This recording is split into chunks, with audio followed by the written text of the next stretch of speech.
persistent service asset. Part 23. The work above. MXTM aka Pirate 1 or VJ Tsunami X. August 17, 2026. Chapter 151. The work above.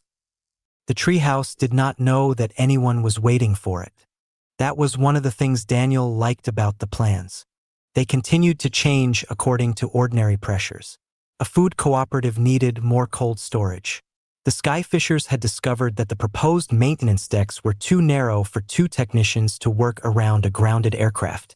The public park needed more shaded seating. Someone had pointed out that the children's climbing structures had been designed by people who apparently believed children moved in straight lines. The residential tubes required another revision to the ventilation layout. The maker floor needed larger doors. None of these problems cared about the underground structure. That morning, Daniel spent 3 hours arguing about doors. It was exactly what he needed. The architect had brought revised plans for the maker floor, and Daniel had rejected them because the new doors interfered with a maintenance corridor. The architect argued that the corridor was too wide. The maintenance chief argued that it was too narrow. A fabricator explained that both of them were wrong because neither had considered the dimensions of the equipment that would actually pass through it. A Skyfisher wandered in halfway through the argument and pointed out that everyone was designing around machinery that did not yet exist. The argument lasted until lunch. By the end, the door was wider. Nobody remembered who had won. Daniel considered that a successful meeting. The treehouse was becoming difficult to control precisely because it was becoming real. That was different from the buried system. The buried system had apparently been designed to preserve decisions made elsewhere. The treehouse was accumulating decisions from the people who would actually use it. Daniel found himself thinking about that distinction while standing in the workshop later that afternoon, watching a fabrication team test a modular wall section. The panel was ugly. It had exposed fasteners, service ports, and a removable inspection hatch.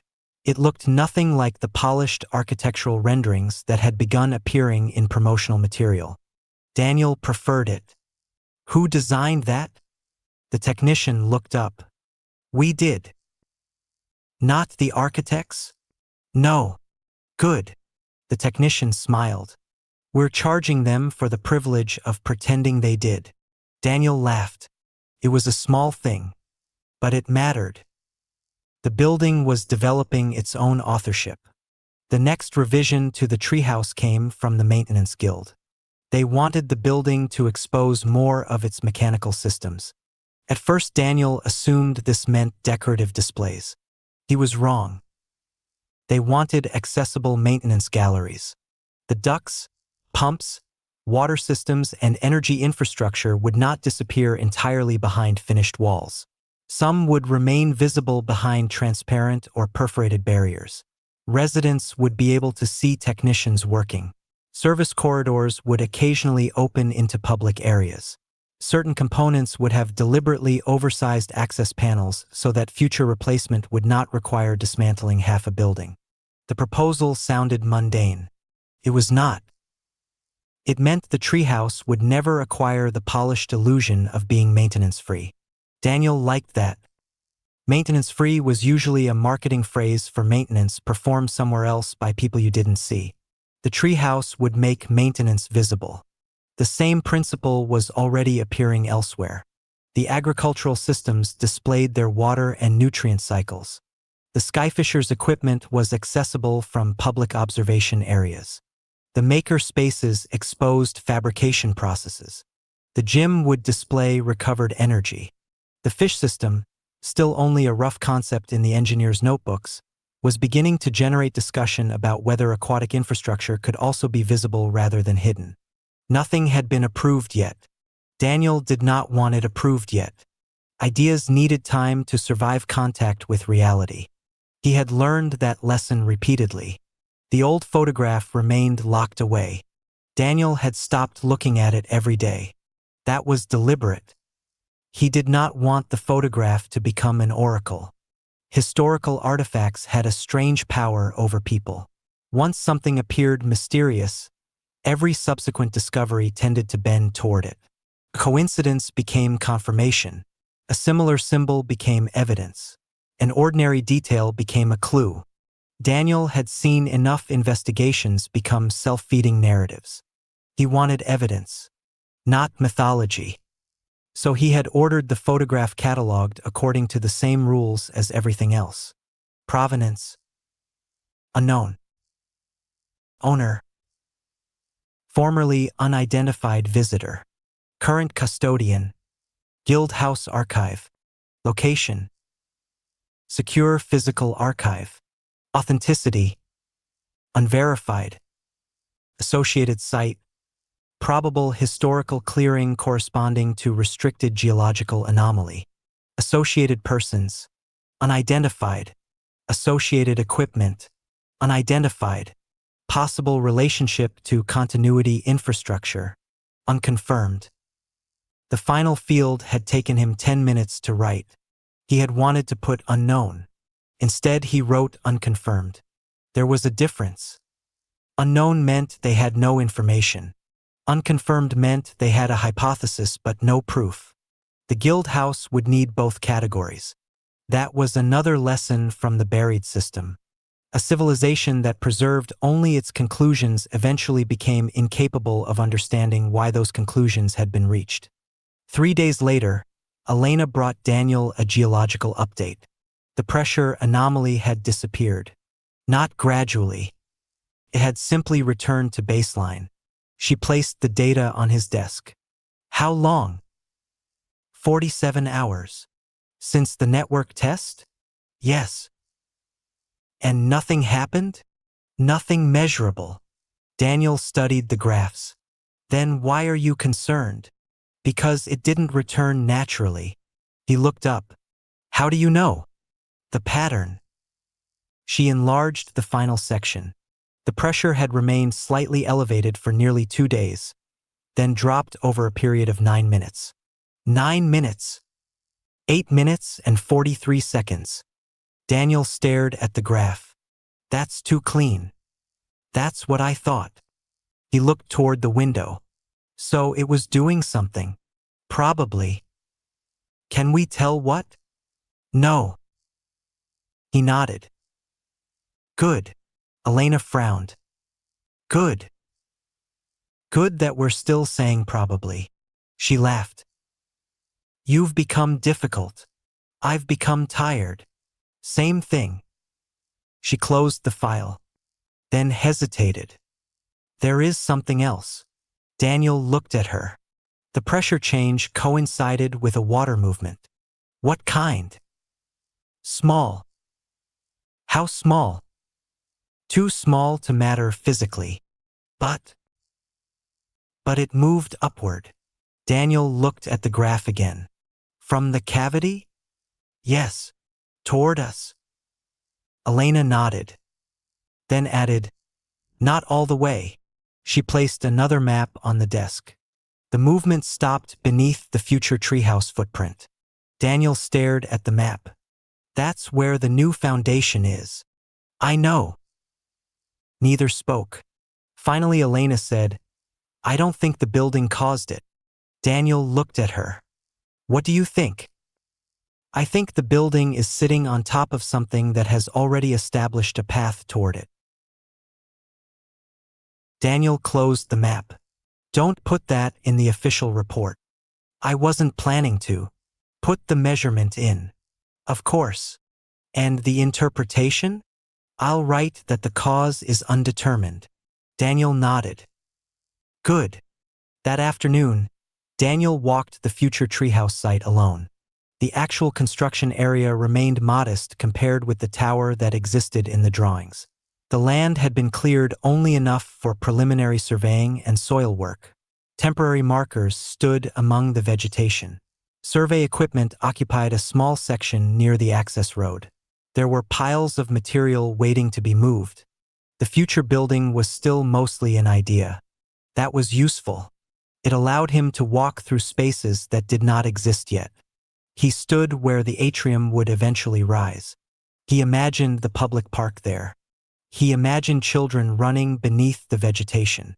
He imagined adults sitting in the shade. He imagined the climbing structures. the gym somewhere above, the food systems, the skyfish decks, the maker floors, the cheap residential tubes, the upper agricultural levels, the enormous greenhouse. He imagined the tower functioning during a power failure, during a network outage, during a political crisis, during a supply chain disruption, during a heat wave, during a bad tourist season, during a good one. He imagined it being occupied by people who had never heard of him. That was the test. If the building needed Daniel to remain Daniel, it wasn't a building. It was a project. He looked down. The ground beneath his boots appeared completely ordinary. For several seconds, he considered the underground cavity. Then he deliberately stopped thinking about it. He had work to do above. The first physical component of the treehouse arrived the following week. It was not glamorous. It was a modular water treatment assembly. The unit came on a truck, wrapped in protective material, and required 6 people to move into position. Daniel watched as the team unloaded it.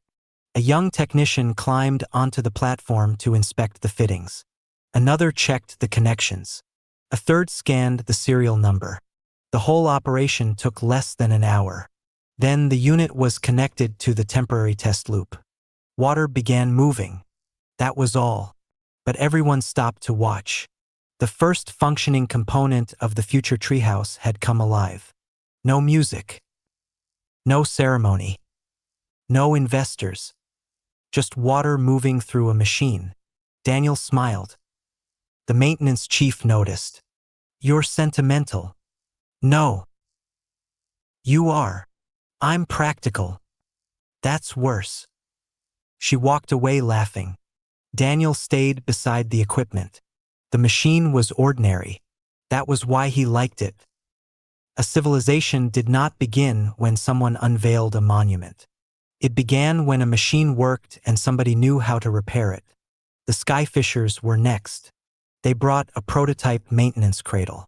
It was smaller than the eventual platform but represented the same principle. Aircraft could be serviced inside the building rather than requiring a separate facility. The cradle could rotate. The maintenance floor could adapt.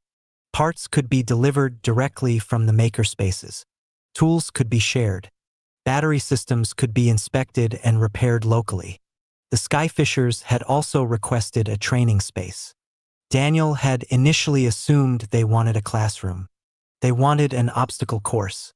Why? The Skyfisher representative shrugged. Because flying isn't just flying.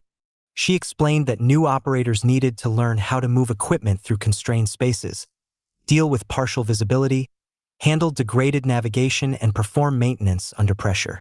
The building's public park could accommodate some of it. The gym could handle physical conditioning.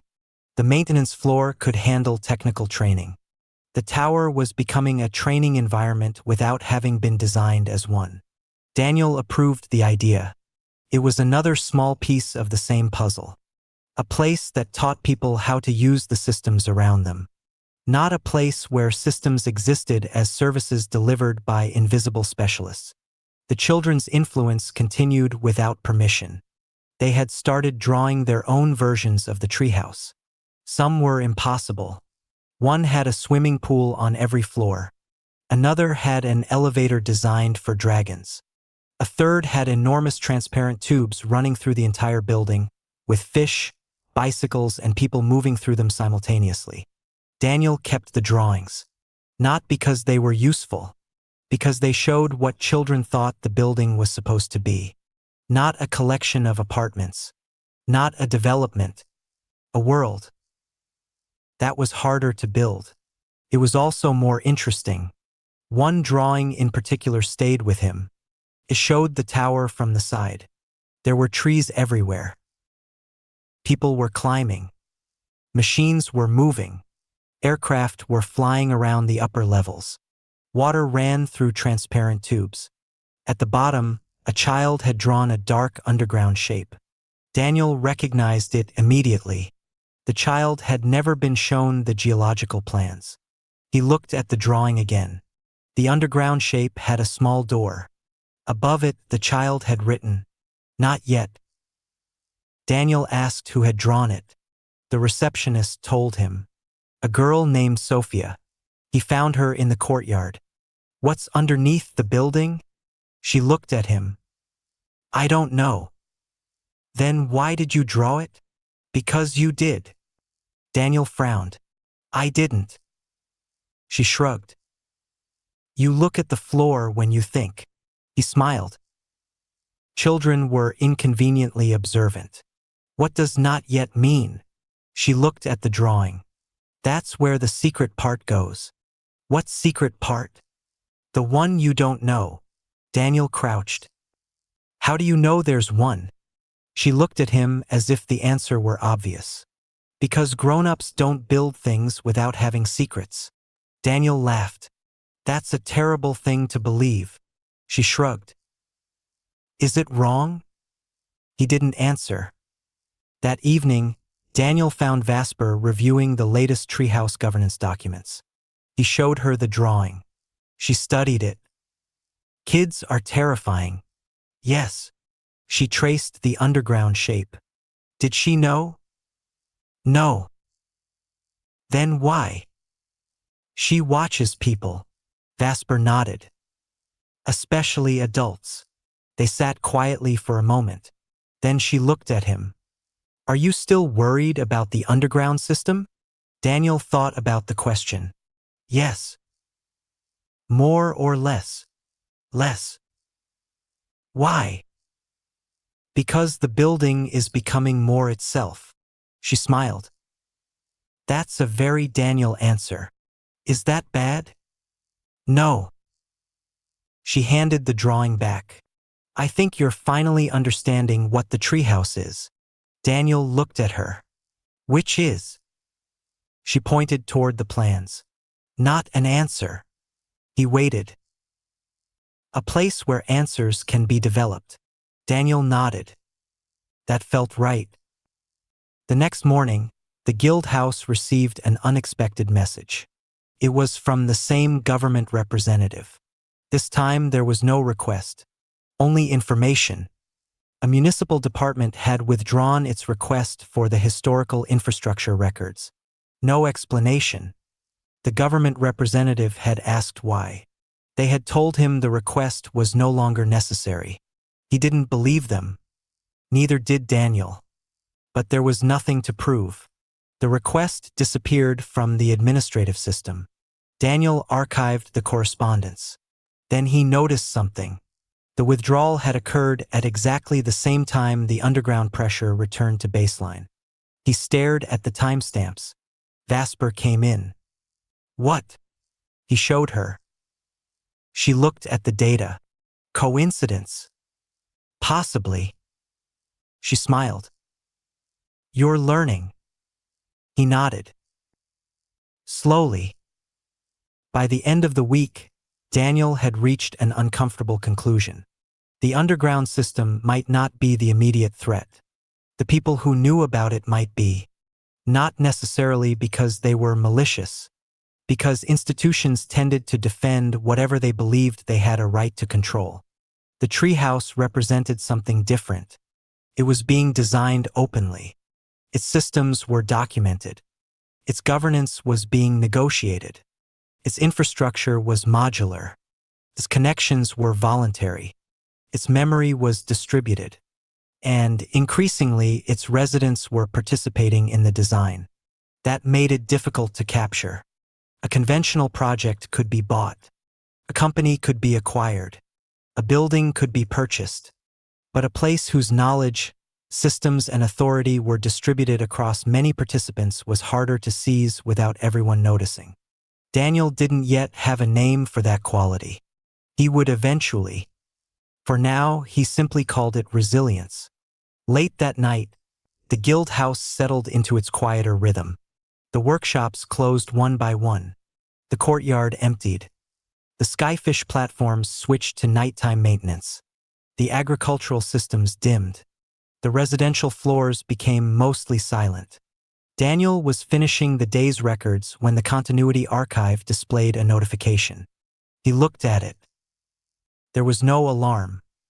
No external request. Just one new entry. Historical reference updated. Daniel opened it. The system had linked the old photograph to the geological anomaly. That was expected. Then it linked the anomaly to the Treehouse site. Also expected. Then it linked the Treehouse site to the Guild House. Again expected. The fourth relationship was new. TLP node. Provisional relationship. Daniel stared. He had not entered that relationship. Nobody had. The system had inferred it. He called Vasper. She arrived quickly. They examined the record together. What does provisional mean? It means the system doesn't know. Can it infer things? Apparently. From what? Daniel looked at the relationships. Patterns. She frowned. Then it's guessing. Possibly. That's dangerous. Yes. She looked at the screen. Can we remove it? Daniel thought about it, then shook his head. No. Why not? Because if the inference is wrong, we need to know that it was made. He added a note. Inference unverified. No operational authority granted. Then he saved it. The archive accepted the correction. The relationship remained. Daniel closed the screen. Vasper looked toward the dark windows. Do you ever wonder whether we're teaching the building to think? Daniel smiled faintly. No. She looked at him. I wonder whether we're teaching it to remember how we think. That answer stayed with her. Neither of them noticed the small status indicator beneath the archive. It had changed from amber to white. Then, for less than a second, to green. The system returned to amber. Nothing else happened. Above the floor, the Guild House continued to sleep. Below it, the old infrastructure remained silent. And in the future treehouse plans, the empty spaces were slowly becoming rooms. Chapter 152. The people who were already there. The first disagreement about the treehouse's future came from someone who had never been asked to design it. That was how Daniel knew the project was becoming real. Until then, most disagreements had been internal. Engineers argued with architects. Guilds argued with one another. Residents objected to the size of certain spaces, the location of others, the rules governing access, the price of the residential tubes, and the amount of public space being sacrificed to infrastructure. These arguments were productive because everyone involved had some relationship to the building. This one was different. The objection came from a man who owned no part of the project, lived outside the district, and had no intention of using any of its facilities. He nevertheless believed he understood what it would become. Daniel met him in a cafe not far from the site because the man had requested a private conversation. He introduced himself as a property advisor, although he spent the first 15 minutes talking about land values rather than properties. He was older than Daniel had expected, perhaps in his late 60s, with the careful appearance of someone who had spent decades learning how not to look hurried. His shirt was expensive without being conspicuous. His shoes had been chosen by somebody who knew shoes. He carried a paper notebook rather than a tablet. Daniel noticed that immediately. You don't use digital notes? I do. He tapped the notebook. This is for things I don't want synchronized. Daniel smiled. That's becoming fashionable. The man smiled back. I doubt it's fashion. They sat beneath a ceiling fan while traffic moved along the road outside. The cafe was busy enough that their conversation disappeared into the general noise. A blender started somewhere behind the counter. Cups touched saucers. A delivery driver argued with someone over an address. The man opened his notebook. The treehouse is going to change the district. That's the intention. Not like you think. Daniel waited. The man turned the notebook around. He had drawn a crude diagram of the neighborhood. The problem isn't whether your tower succeeds. Daniel looked at the drawing. The problem is that it might succeed too well. Explain. If you provide inexpensive accommodation, local manufacturing, food production, public recreation, transportation support, and high-quality services in the center of Aldea Zama, you alter the economics of everything around it. Yes. Property values. Possibly. Labor mobility. Certainly. Commercial rents. Eventually. Tourism. Maybe. The man looked pleased. You've thought about this. I've thought about some of it. You haven't thought about the political consequence. Daniel leaned back. Which is? The man closed the notebook. People will start asking why the district needs the things it currently pays so much to receive. Daniel said nothing. The man continued. That's when people become dangerous. Daniel smiled faintly. Or citizens. The man laughed. Same thing, depending on who owns the newspaper. Daniel did not mention the conversation to the council. He did not mention it because it contained no actionable information. That was another rule he had begun developing. Not every interesting observation deserved to become institutional memory. The treehouse already generated enough speculation without Daniel turning every conversation into a strategic warning. Instead, he went back to work. The residential system needed a final decision. The tubes had become controversial precisely because they were simple. They were not luxury accommodation. They were not supposed to be. They were small, durable, quiet, and easy to maintain. Each had its own environmental controls, storage, sleeping space, and private sanitation. The original proposal had been to keep them cheap enough that someone could stay for weeks or months without turning temporary accommodation into a financial crisis. The problem was that cheap housing attracted demand. Everyone knew this. The question was what to do about it. The housing committee had proposed several categories. Short-term, transitional, work-linked, community, emergency, visitor. Each category had advocates. Each category had people who wanted it abolished. Daniel sat through the meeting without offering an opinion for nearly 2 hours. By the end, he was exhausted. A resident finally turned toward him. You've been quiet. Yes. Why? Because I don't know the answer. That produced a surprising silence. Daniel continued. I know what I want the building to accomplish. I don't know which allocation system will accomplish it. If I pretend otherwise, I'm not leading. I'm imposing. The resident nodded slowly. What do you suggest? That we test. Test what? Several models. The housing committee looked at him. We build a limited first group of tubes and operate them under different conditions. We measure occupancy, turnover, maintenance, cost, and resident satisfaction. Then we revise. A lawyer objected. You can't experiment with people's housing. No. Daniel looked at her. But we can experiment with administration. That distinction took another hour to work through. Eventually they agreed. The building would not begin with a permanent housing constitution. It would begin with a provisional one. That pleased Daniel more than it should have. A place could survive a bad first decision if it retained the ability to change it. The same principle began appearing everywhere. The maker floor would not establish a permanent list of permitted uses. The Skyfish maintenance area would not become exclusive property of the cooperative. The gym would not become a subscription-only facility. The public park would not become a commercial event venue simply because somebody offered to pay for it. The agricultural systems would not be optimized exclusively for maximum yield. Each decision contained some form of reversibility. Daniel had begun to regard reversibility as an infrastructure feature. Not everything needed to be permanent. Some things needed to be easy to change. The treehouse would contain things that were deliberately difficult to change. Its structural systems, water architecture, primary circulation, emergency systems, but many of its social and operational systems would remain adjustable.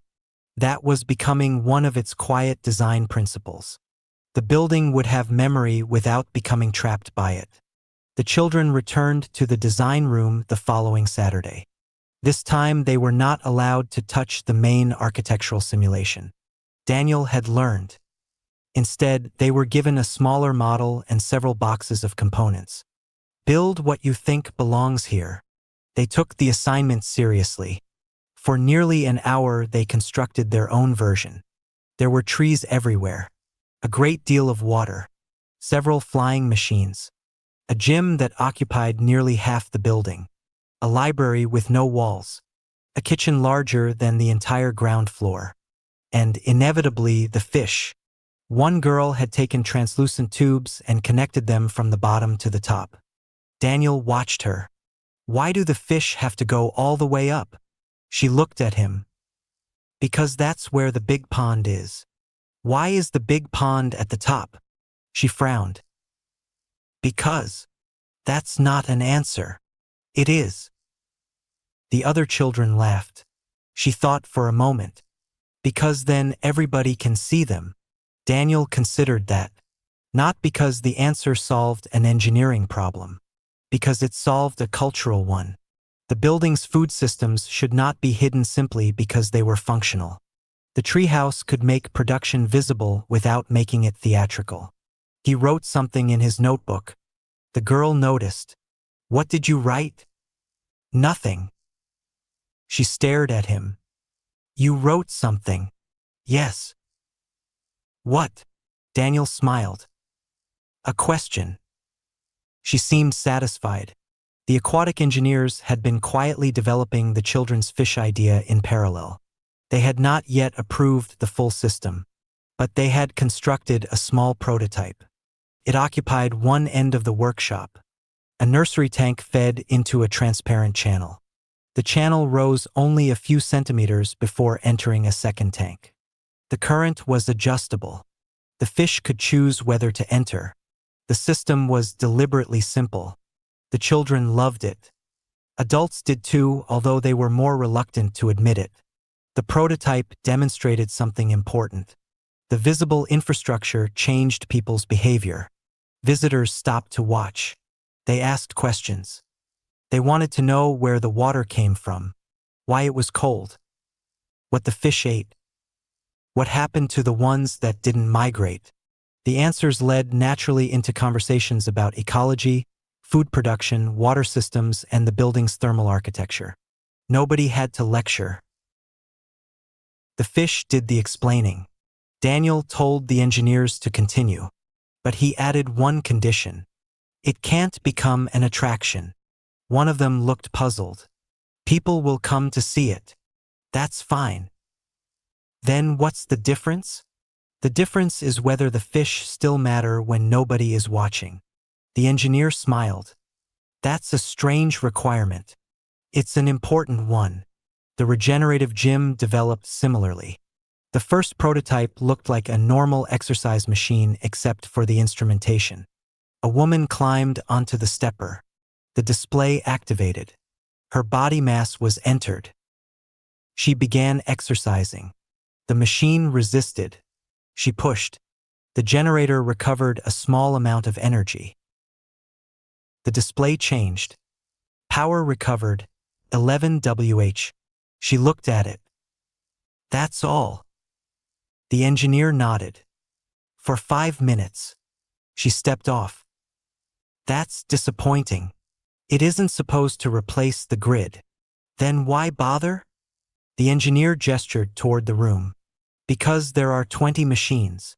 The woman looked around, then understood. And hundreds of people. Eventually, she smiled. Okay. The next person stepped on. The metric became unexpectedly addictive.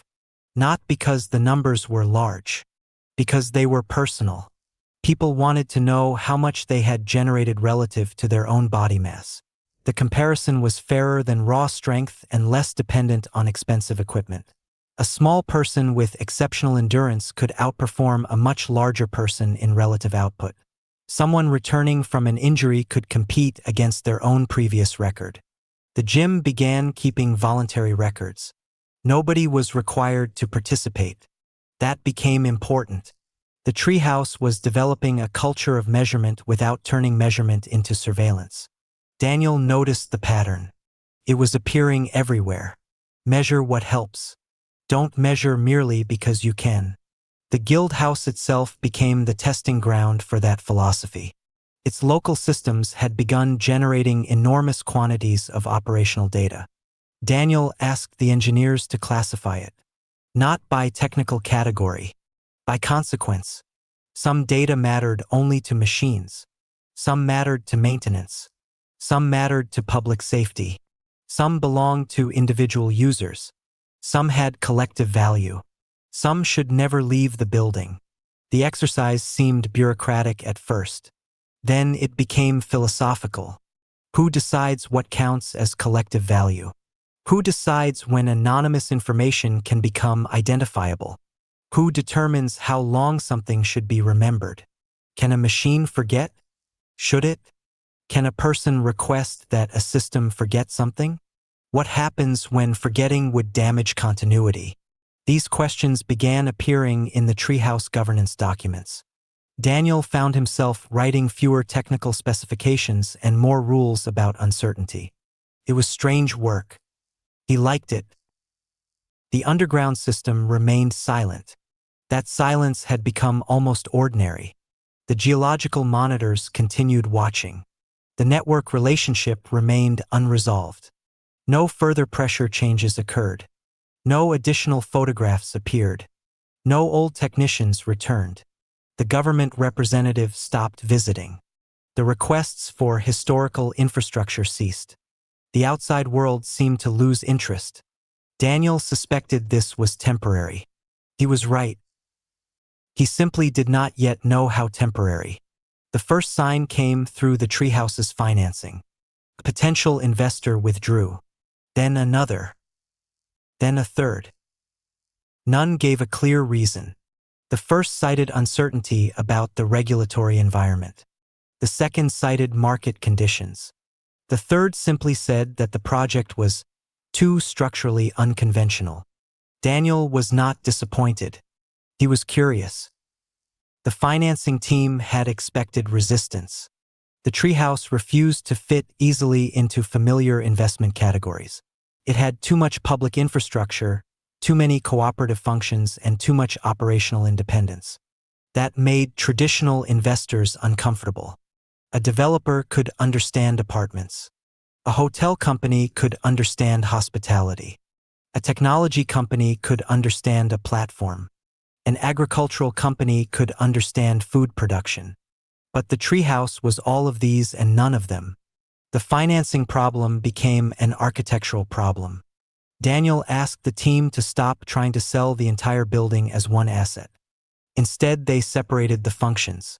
Housing, food, manufacturing, maintenance, fitness, mobility, public space. Each could have its own financial logic. The tower itself became the shared infrastructure connecting them. That changed everything.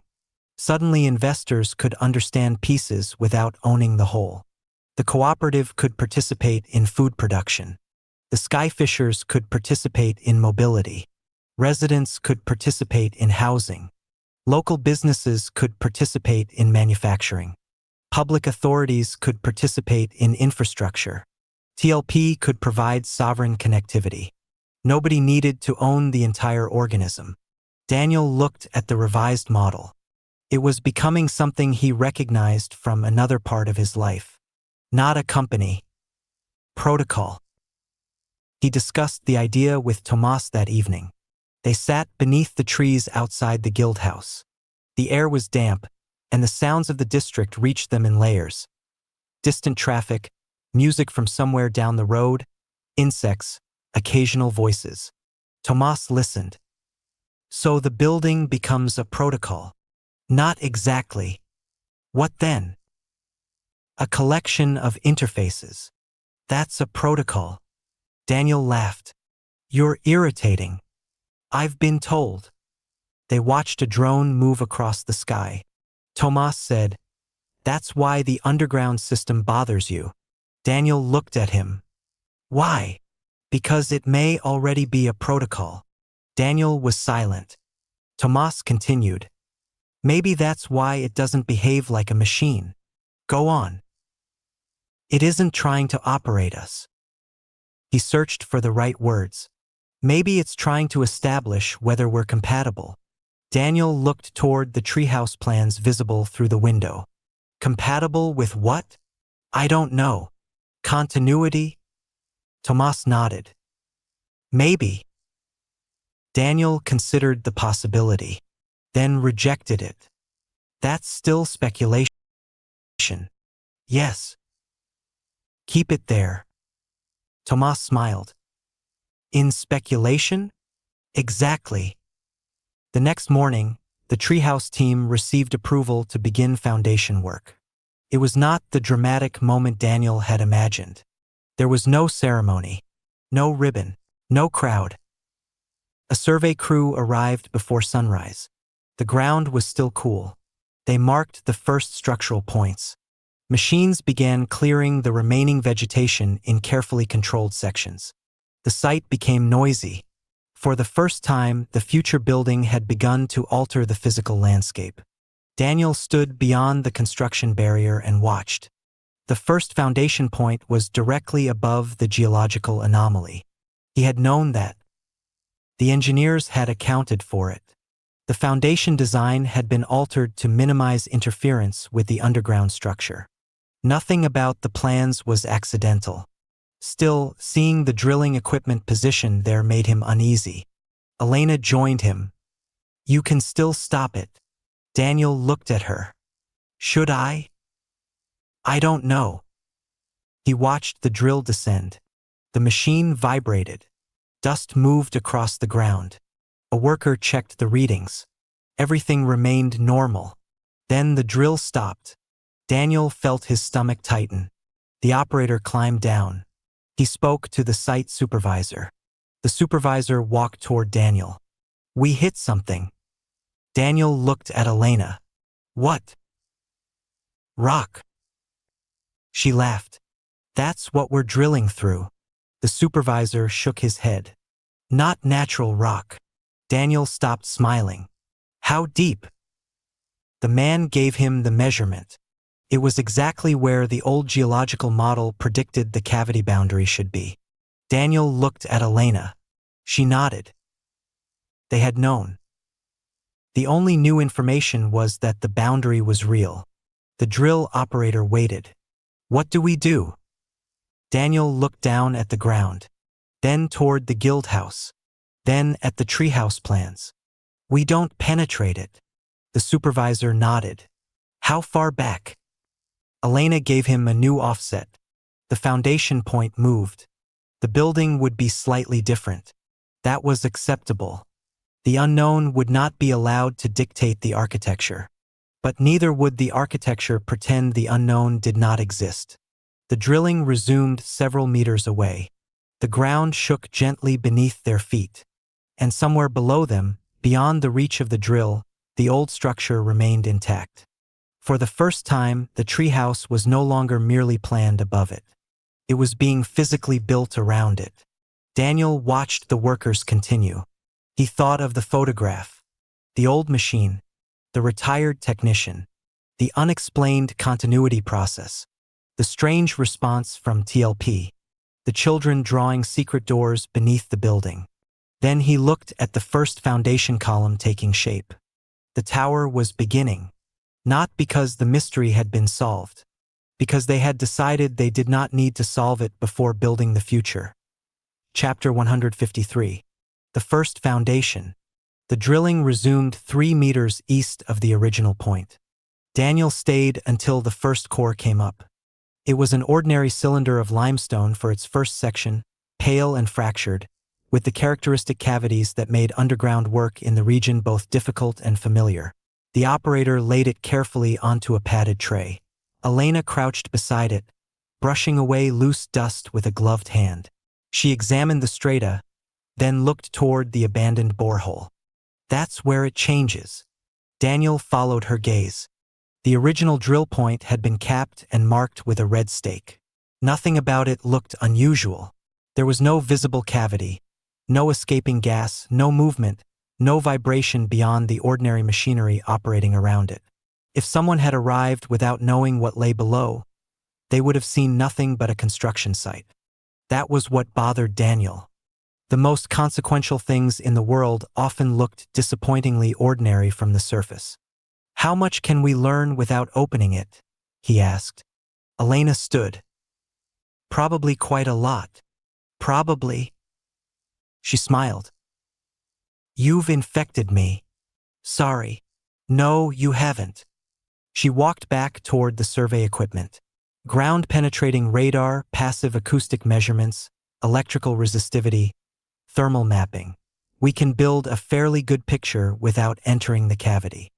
And if the cavity contains machinery, we'll know where the machinery is. Will we know what it does? No. Daniel nodded. That was enough. The Foundation crew had already begun setting the revised coordinates. The treehouse would not sit directly over the anomaly anymore. It would straddle the area instead, with its structural load distributed around the known cavity. That decision would cost money. It would also create a strangely shaped service void beneath part of the building. The architects had initially objected. The engineers had complained. The financiers had asked whether the change was really necessary. Daniel had answered yes. Now, looking at the capped borehole, he felt less certain that the answer had been about safety. Perhaps it had been about leaving room. By midday, the construction site had acquired the particular smell of beginnings. Diesel, wet limestone, freshly cut vegetation, hot electrical insulation, and the faint mineral odor of disturbed earth. Temporary fencing divided the work area from the road. Workers moved between equipment with the practiced choreography of people who had already learned one another's habits. The treehouse existed now in fragments. A foundation marker, a delivery schedule, a stack of structural components, a revised engineering file, permit, payroll, a list of subcontractors, a future that had become sufficiently real to require insurance. Daniel found the last part amusing. The unknown system beneath them did not appear on any insurance document. The future building did. He walked toward the temporary site office. The project manager intercepted him. "We've got another issue." Daniel stopped. "Please tell me it's a door." "Not a door." "Then go ahead." "The municipality wants the revised foundation plans." "Of course." "They're asking why the footprint changed." "Give them the engineering explanation." "I did." "And?" "They want the geological report." Daniel looked toward Elena. She was standing with the survey crew. "Give them the public portion." The project manager lowered his voice. "They specifically requested the restricted survey." Daniel considered it.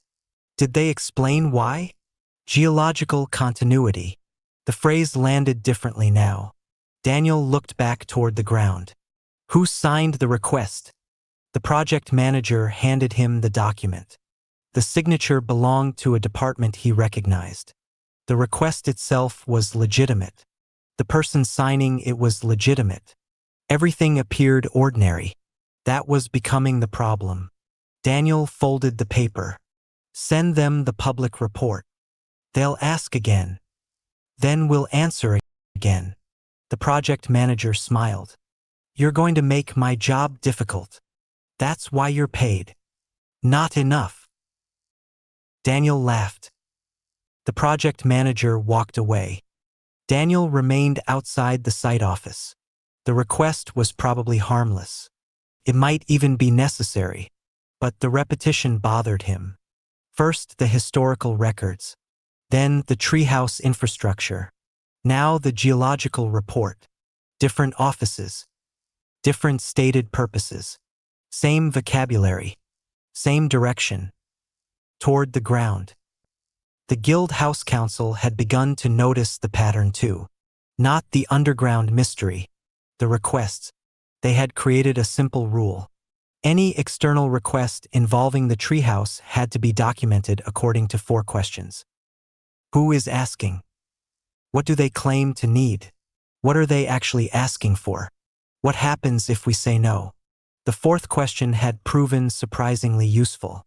Most requests became easier to understand once someone asked what would happen if the answer was no. If a municipality genuinely needed environmental information, refusal would create a planning problem. If a developer wanted proprietary operational data, refusal would create no legitimate consequence. If a government office needed a safety plan, withholding it could endanger people. If someone wanted historical records unrelated to their jurisdiction, refusal should be ordinary. The questions did not reveal conspiracies. They revealed incentives. Daniel preferred that. Incentives could be modeled. Conspiracies tended to multiply. That evening, he sat with the construction financing team. They had finally produced a workable model. The treehouse would not be financed as a conventional tower. Instead, several functions would have distinct revenue and cost structures. Residential accommodation would cover its own operations while maintaining a deliberately low margin. Commercial makerspaces would support themselves through leases and cooperative production. Food systems would sell a portion of their output while reserving capacity for local distribution. The gym would operate as a public service with optional premium services. Skyfish infrastructure would be funded through cooperative participation and service fees. The public park would remain outside conventional revenue logic. The building's shared infrastructure would be financed across the participating systems. The model was strange. It was also resilient. The financial analyst looked tired. "I think we finally have it." Daniel studied the spreadsheet. "Do you?" She sighed. "Don't do that." "Do what?" "Make me doubt my work after I've finished it." "I'm not." "You are." He smiled. "Does it work if one part underperforms?" "Yes." "2." "Yes." "3." She hesitated. "Depends which 3. "Good." She looked at him. "That's the point, isn't it?" Daniel nodded. "If one function fails, the building shouldn't fail. Then we're not building a normal development." "No." "What are we building?" Daniel thought about it. "I don't know yet." She stared at him. "You're terrible at investor presentations." "I know." The financial model introduced another problem. Some of the building's most valuable functions were difficult to monetize precisely because they benefited people who were not paying. The public park increased the value of neighboring properties. The food system reduced pressure on local supply chains. The maker spaces supported businesses that might eventually move elsewhere. The Skyfish infrastructure improved mobility beyond the tower. The affordable housing stabilized labor availability. The gym improved health and social cohesion. The building's resilience reduced risk during disruptions. None of these effects belonged neatly to the project's balance sheet. Daniel had seen this problem before. Infrastructure often created value in places where the infrastructure itself could not capture it. The usual solution was to privatize the surrounding value. He didn't want that. Instead, he asked the financial team to model something else. Value contribution. They looked at him. "What's that?" "Measure what the building gives the district." "How?" "Start with what we can measure. Housing capacity, food production, water efficiency, energy recovery, local manufacturing, maintenance services, training, mobility, public space, emergency capacity. Then compare those with conventional alternatives." The analyst frowned. "You're trying to put a price on social infrastructure." "No." He shook his head. "I'm trying to stop people from pretending it has no economic value simply because the value isn't captured as rent." She looked at the spreadsheet again. "That's going to be complicated." "Yes. Very."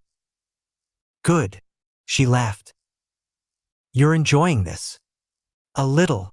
The next day, the children returned to the construction fence. They were not supposed to enter the site. They knew that. Instead, they stood outside with their parents, watching the machinery. The foundation work fascinated them. There was something about seeing a whole become a building that adults tended to understand intellectually and children understood physically. They could see the scale. They could see the dirt being removed. They could see the enormous machines moving slowly.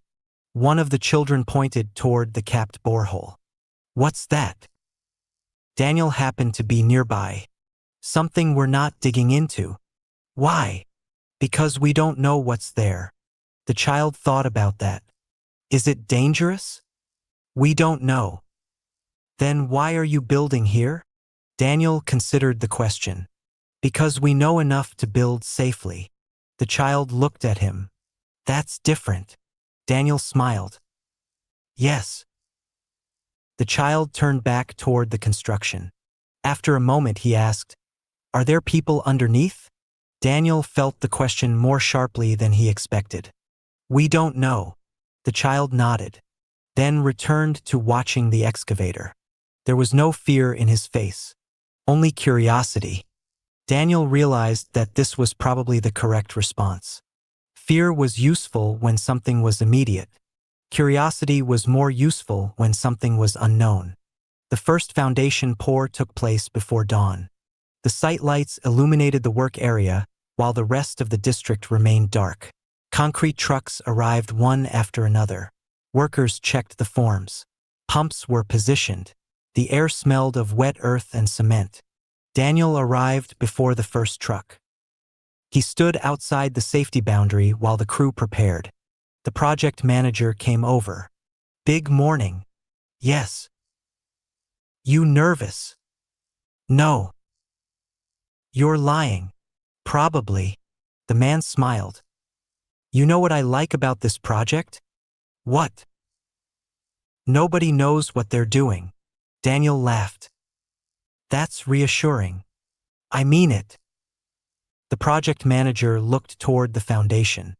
"Every other project I've worked on, the people pretend they know exactly what will happen. And here everyone admits the building is going to teach us something." Daniel looked at him. "That's not bad." "No." The man pulled his jacket tighter. "Just expensive." The concrete began flowing. The foundation filled slowly. Workers guided the hose. Vibrators settled the material. The structural grid emerged in stages. Daniel watched the process without speaking.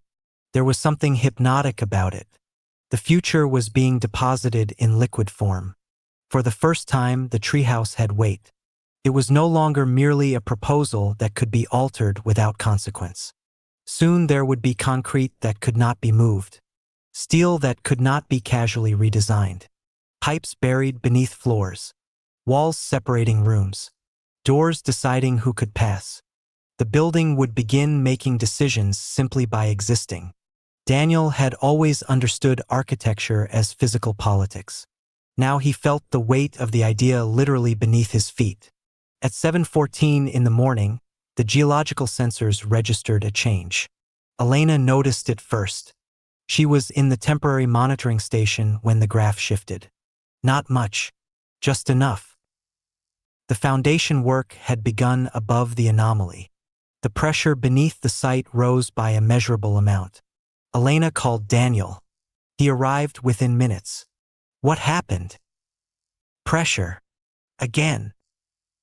"Yes." "How much?" She showed him. The increase was small, but it had begun exactly when the first foundation section was poured. Daniel stared. Could it be mechanical? Absolutely. Ground loading? Possibly. Then why are you calling me? Because it didn't happen when the equipment arrived. Daniel looked at the graph. The pressure had remained stable through days of excavation. The increase began only when the concrete entered the foundation. He looked at the time. Can we correlate it with the pour? Already did. And it's exact.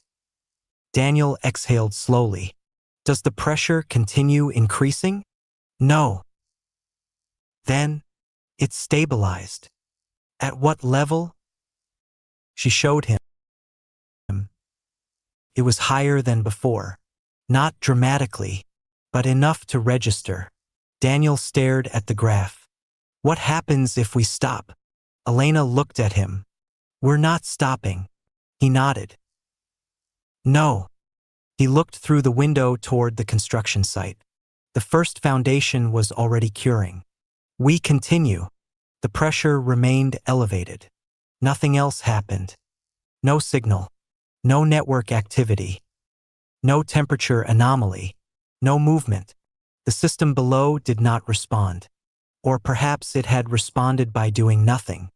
Daniel had begun to understand how maddening that possibility was. They were accustomed to machines that announced their failures. A pump stopped.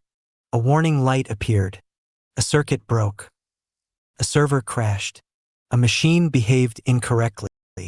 This was different. The underground system could remain completely silent while still altering the interpretation of everything around it.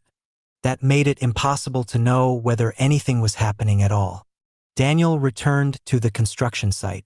The workers had moved to the next section. Nobody there knew about the pressure reading. He did not tell them. Not because he wanted to keep secrets, because the information had no operational consequence. The foundation was safe. The monitoring systems were functioning. The geological engineers had no reason to halt construction. Telling everyone that the ground beneath them might contain an ancient technological system would not improve safety. It would only change behavior. And changed behavior created bad data. Daniel was beginning to understand that investigation required restraint as much as curiosity. At noon, the first vertical steel reinforcement appeared. It rose from the foundation like a skeleton waiting for a body. The architects came to photograph it. The construction crew laughed at them. One of the children outside the fence pointed at the steel. That's the tree. His mother corrected him. That's the building. The child shook his head. No. He pointed upward. It's the tree.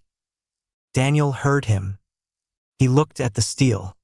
For a moment he saw what the child meant. The foundation was the root. The vertical structure would become the trunk. The floors would branch outward.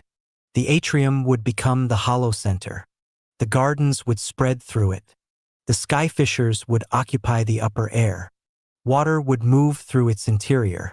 People would live inside it. Food would grow there. Machines would be repaired there. Energy would be recovered there. Knowledge would circulate. Daniel smiled. The name had never been particularly elegant, but perhaps that was why it had survived. The Treehouse. A house built around vertical circulation. A place where things could climb. That afternoon, the old photograph disappeared from the secure archive. Not physically.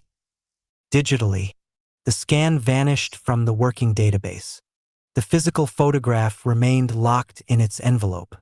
The archive log showed that the file had been removed by an authorized process. Daniel called the engineer. Who deleted it? She checked. No one. Then how? It wasn't deleted. What? It was reclassified. By whom? The archive. Daniel looked at the screen.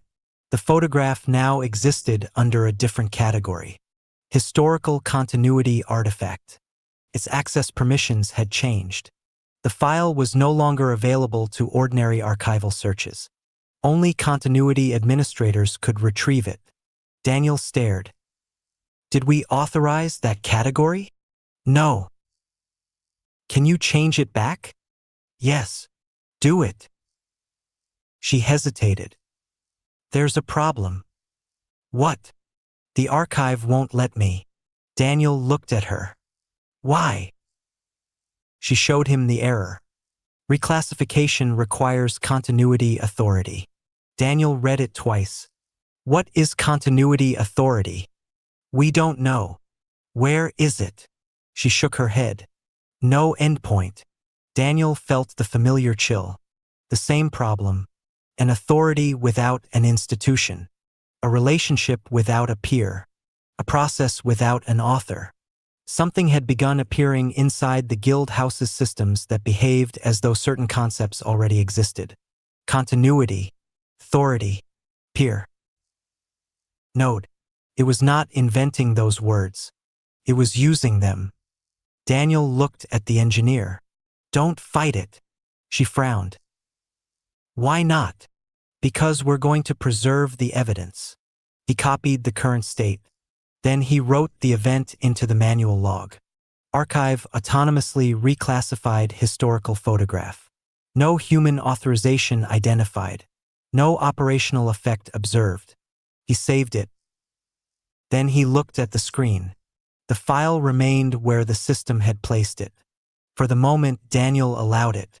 Not because he trusted the archive. Because he had finally learned that removing a strange behavior did not necessarily remove the thing that caused it. Sometimes it only removed the evidence. That night, he returned to the construction site. The concrete foundation had begun to cure. Temporary lights illuminated the forms. The workers had gone. The site was quiet. Daniel stood at the edge of the foundation and looked down. There was no visible sign of the cavity. No sound. No movement. Only concrete.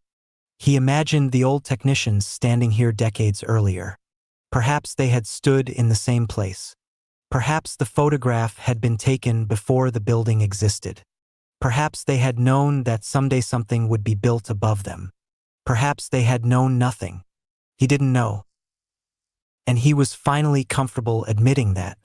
Behind him, the guild house lights glowed through the trees. Ahead, the first foundation of the treehouse rested in the earth. Between them was everything they had not yet understood. Daniel turned toward the road. A vehicle was parked beyond the construction boundary. No headlights. He could not see who was inside. He waited. The vehicle remained still.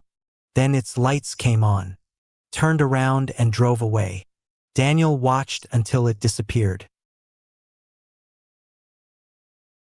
He did not call anyone. He did not know whether the driver had been watching the site. He did not know whether they had noticed him. He did not know whether the vehicle had anything to do with the requests, the photograph, or the underground system. He made a note of the license plate. Then he returned to the guild house. The foundation could wait until morning. The records could wait until morning. The photograph could wait. But Daniel had learned something about uncertainty. You didn't defeat it by staring at it all night. You made sure you had enough memory to recognize it when it came back. Discussion about this episode.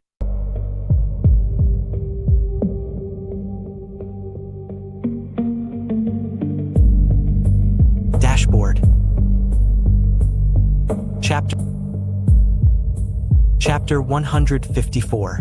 What the ground gives back. The foundation changed the character of the site before there was anything recognizable as a building. Until then, the treehouse had been mostly absence. Lines on drawings, stakes in the ground, survey marks, temporary fencing, the occasional machine disturbing a patch of jungle and then leaving it to settle again. Now there was a permanent geometry emerging from the earth.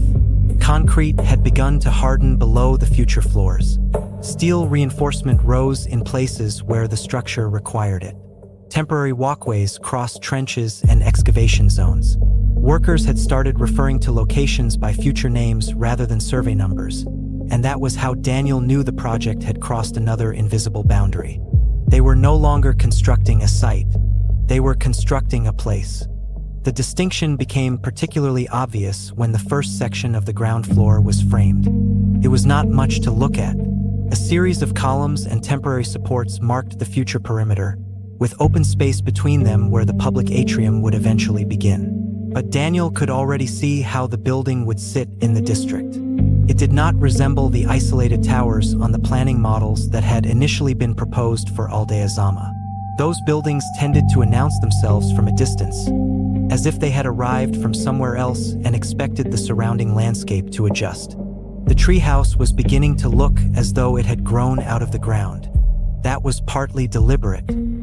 The architects had spent weeks studying what was already around them. The irregular curves of garden walls, the little gathering spaces tucked between buildings, the rough seating structures that were neither quite benches nor quite sculpture, the shaded pockets where people naturally stopped because the architecture had given them somewhere to linger. Some were made from conventional materials, some from local stone and wood, and some from the soft, pale, fiber-rich biocrete that had become familiar enough in the area to stop attracting attention. Daniel had initially thought of the material as something that belonged to small structures. Garden walls, amenity buildings, benches, little agoras, things people could touch. He had not thought of it as part of a tower. The materials team changed his mind. They brought him a sample the size of a paving stone. It was surprisingly light. Daniel turned it over in his hand. It feels warm. It's not. I know. That's the surface. He ran his thumb over it again. There was none of the cold, hard perfection associated with polished concrete. The surface had a softness to it, not softness in the sense of being weak, but in the way a material could retain the evidence of how it had been formed. Tiny fibers remained visible. The texture was irregular without appearing unfinished. The materials engineer explained the mixture.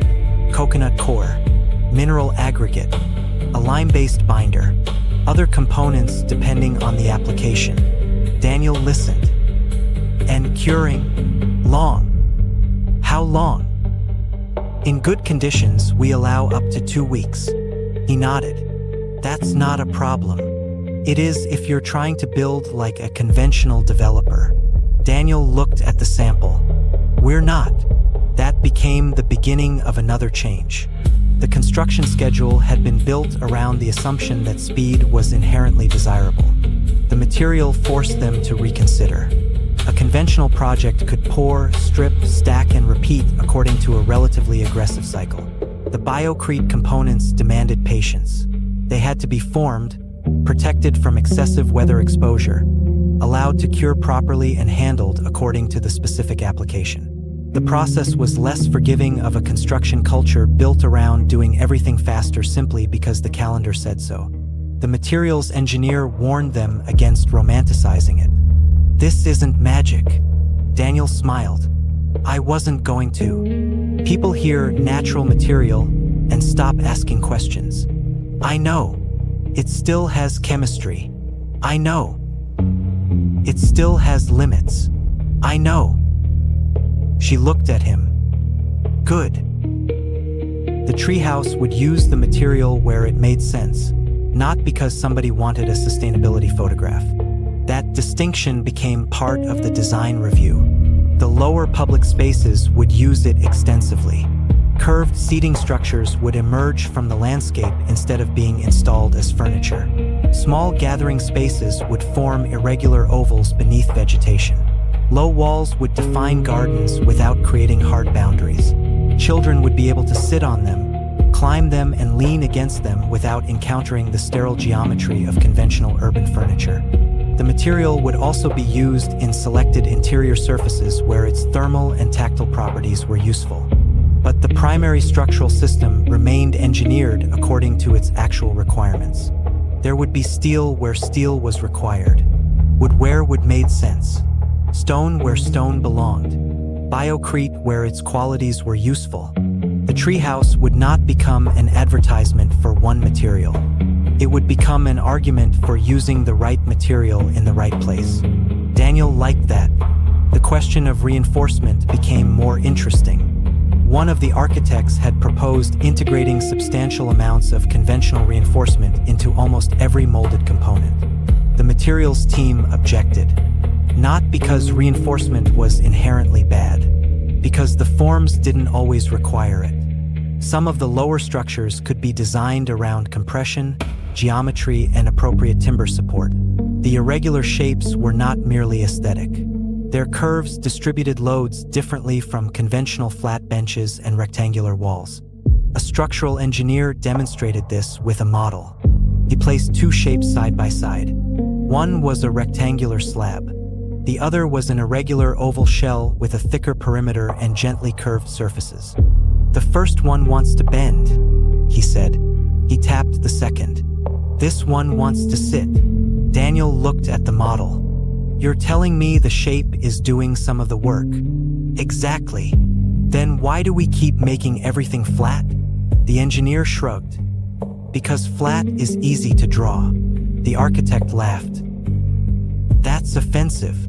"It's true." The argument lasted an hour. In the end, they did not eliminate reinforcement. They eliminated unnecessary reinforcement. That was different. The treehouse was becoming a place where material efficiency came from design rather than ideology. The first public agora was built before the first residential floor. Nobody had planned it that way. A temporary gathering space had been needed during construction, and one of the local teams suggested building it from the same biocrete mixture they intended to use later. They shaped it as a low, irregular oval. There were no obvious seats. Instead, the entire structure could be occupied. People sat on the broad curves. Children climbed over the lower sections. Someone placed a plant in one recess. Someone else put a coffee cup on another. Within a week, people had stopped calling it the temporary structure. They called it the Little Agora. It became the place where workers ate lunch. Then the place where parents waited for children. Then the place where visitors sat when they were early for meetings. Then the place where two mechanics began playing chess in the afternoon. The treehouse had acquired its first piece of public furniture before it had acquired its first complete floor. Daniel found that satisfying. He had always suspected that buildings revealed their true character through the things people did when they were not being instructed. The foundation continued around the anomaly. It was not. The revised structural plan created a subtle asymmetry. It was not obvious from the ground. Only the engineers could see it. The load-bearing columns had been distributed so that the area above the underground cavity remained comparatively light. Service infrastructure could cross the zone, but no major structural element would depend upon the rock immediately above the chamber. Cost more. It also gave the treehouse an unexpected space. A void. At first, the architects hated it. Dead space. Daniel disagreed. Unassigned space. They looked at him. He pointed to the plans. "We don't know what this part of the building will need in 20 years. That's not how development works." "I know. Then why?" "Because I don't want every square meter to be monetized before we know what it's for." Nobody had an immediate response. The void remained. It would eventually become a maintenance and inspection zone, with controlled access and monitoring equipment. It would not connect to the underground structure, but it would remain physically capable of being adapted later. Daniel thought of the old system beneath them. A hidden structure had survived because someone had designed it to remain relevant without remaining visible. The treehouse would do the opposite. It would leave some things visible without deciding what they would become. The foundation monitoring continued. The pressure beneath the site remained slightly elevated. No further changes occurred. The geological team began treating the anomaly as part of the construction environment rather than an emergency. Sensors were installed permanently. The readings became another stream in the building's eventual environmental archive. That pleased Daniel. If the ground wanted to be part of the building's history, it would at least be documented. The engineers created a physical marker near the edge of the future public park. It did not identify the cavity. It simply indicated that the ground beneath that area had been subject to geological monitoring since the beginning of construction. No mystery. No symbol. Just a fact. Daniel approved it. The future residents deserved to know that the building had been constructed carefully. They did not need to inherit somebody else's mythology. The government request did not return. Neither did the anonymous vehicle. For almost a week, the project experienced something resembling normality. The architects fought about the atrium. The housing committee fought about the tubes. The Skyfishers fought about their maintenance decks. The agricultural team fought about light. The children fought about the climbing structures. Daniel spent 2 hours listening to a group of residents debate whether a public kitchen should have one large communal oven or several smaller ones. He enjoyed every minute of it. The treehouse was becoming difficult in exactly the right way. Its problems were ordinary. That was a kind of luxury. The first timber arrived on a humid morning. The material had been selected for portions of the lower architecture where wood could carry the load without being encased in concrete. It would be visible. That mattered. The treehouse was not supposed to look like a conventional concrete tower with tropical decoration pasted onto it. The wood would be structural in some places, tactile in others, and replaceable where exposure demanded it. The builders laid the first pieces beside the biocrete forms. Daniel stood between them. One material had come from mineral and plant fiber, the other from a tree. Neither was perfect. Neither needed to be. The building would last because it could be maintained. That became increasingly important as the team realized how much of the surrounding architecture had been designed around the idea of permanence. A permanent building was often one nobody knew how to repair. The treehouse would be different. Parts would be designed to age. Some would be replaced. Some would be repaired. Some would be upgraded. Some would be allowed to develop patina. The building would not pretend that time was a failure.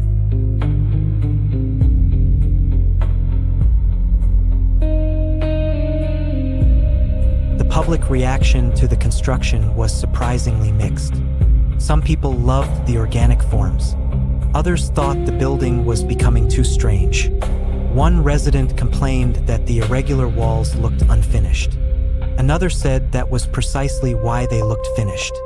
A property owner worried that the treehouse would make surrounding developments look conventional. Daniel found that comment interesting. "Is that bad?" The man laughed. "For me, yes." "Why?"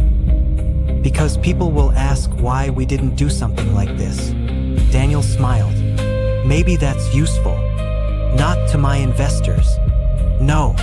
The man sighed. "You've made a very expensive building difficult to copy." Daniel looked toward the construction site. "That wasn't intentional. That's what everyone says." The first large section of the atrium began to take shape. The walls curved instead of meeting at perfect right angles. The public pathways widened and narrowed according to the surrounding structure. The future greenery zones had been given deeper planting beds. The engineers had discovered that the irregular geometry created better microclimates in certain areas. The architects claimed they had intended that. Daniel knew they hadn't. It was becoming a recurring joke. The treehouse kept producing useful consequences that nobody had predicted. A curved wall created shade. A recess created a gathering place.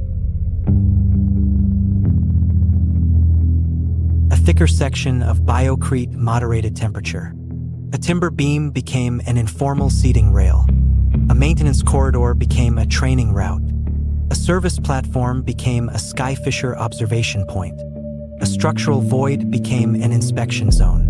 The building was accumulating unintended uses. Daniel began to suspect that this was what a living architecture actually meant. Not that the walls moved, that the uses moved. One afternoon, the aquatic engineer brought the children into the workshop. She had built something new. It was only a small prototype, nothing like the eventual aquatic system they had begun sketching. A shallow, transparent nursery tank fed into a gently sloping translucent channel. Cool water circulated through the system. The children gathered around it. Daniel stayed at the back. He had learned that the best way to observe a new idea was to let the people who had not designed it interact with it first. A small fish entered the channel. The children went silent. It moved against the current. Not quickly, not gracefully, but steadily. The engineer watched the readings. "That's enough," she said. She adjusted the flow. The fish continued. One of the children asked, "Where does it go?" "Up." "How far?" The engineer smiled. "We're still figuring that out." The child looked toward Daniel. Can it go all the way to the top? Daniel said, maybe. The child nodded as though that settled the matter. Then build the tubes. Daniel smiled. The engineer did too. Neither of them promised anything. But the idea was no longer merely a child's suggestion. It had entered the workshop. That was how things happened at the guild house. An idea did not become policy because someone announced it. It became real because somebody built a small version and let reality argue with it. Later that evening, Daniel walked through the half-built atrium. The little agora stood beside the construction path. Workers had finished the surface that afternoon. It still had a slight mineral scent. He ran his hand over the curved edge. The material was cool, soft, not polished. It felt as though someone had made a deliberate decision not to erase the hand from the object. He sat down. The site was quiet. Above him, the future tower existed only as steel and temporary structures. Below him, the old geological cavity waited. Around him, the first public piece of the treehouse was already being used. Daniel thought about the district, the strange organic architecture of Tulum, the jungle, the cenotes, the informal gathering places, the old building practices, the new money, the towers, the hotels. The people arriving with nothing but a backpack. The people arriving with enough capital to change a neighborhood. The Skyfishers, the guilds, the children, the systems, the unknown thing below. The treehouse did not need to reject the place around it in order to become something new. Could absorb what worked, could discard what didn't, could borrow, adapt, repair, and eventually contribute something back. That was why the material mattered, not because it was exotic, because it already belonged. The treehouse would not arrive in Aldea Zama dressed as the future. It would look like something that had been listening. Daniel heard footsteps. Vasper appeared at the edge of the atrium. You disappeared. I was sitting. I know. She looked at the curved structure. Comfortable. Surprisingly.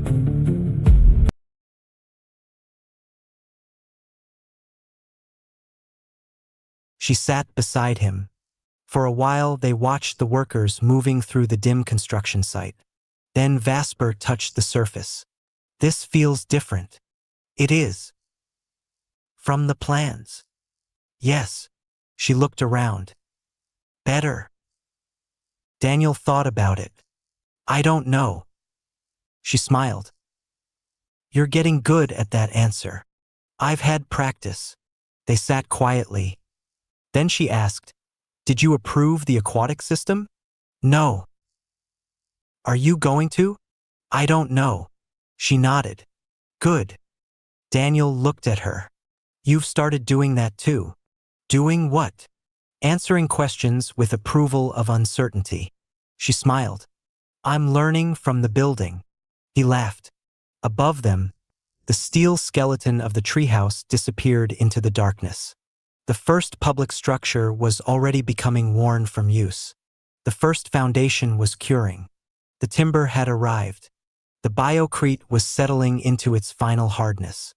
And beneath all of it, the geological anomaly remained where it had always been. Nothing had been solved. Nothing had been conquered. The building was simply continuing to grow around what it did not yet understand. For the moment, that was enough. Chapter 155. The Shape of Things. By the time the first walls began to rise, the treehouse had acquired a reputation that its architects had never intended. People had started saying that it was soft. Daniel heard the word several times during the week, usually from people who had not yet entered the construction site. A contractor used it dismissively. A resident used it approvingly. A developer used it as though it were an accusation. The building was soft. The walls curved.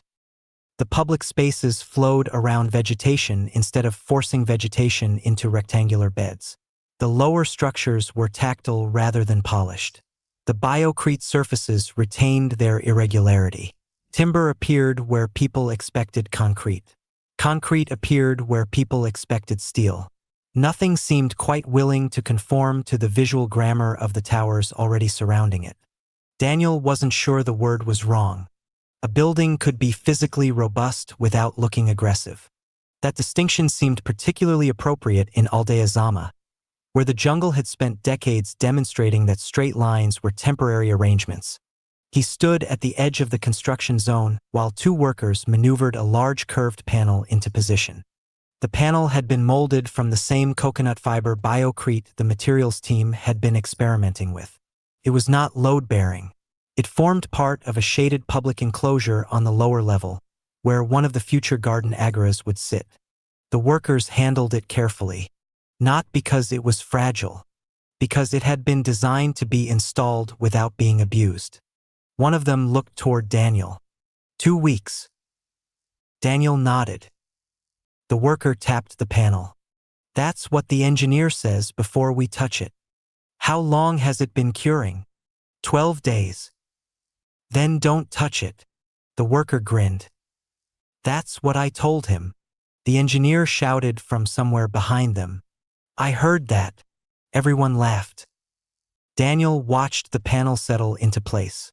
To fit. Not perfectly. That was the point.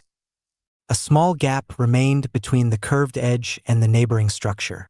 The architect had designed the joint to accommodate movement and future maintenance rather than filling every irregularity with sealant. Daniel liked the gap. It gave the building somewhere to breathe. The materials team had become increasingly interested in what happened when they stopped trying to make the treehouse look new.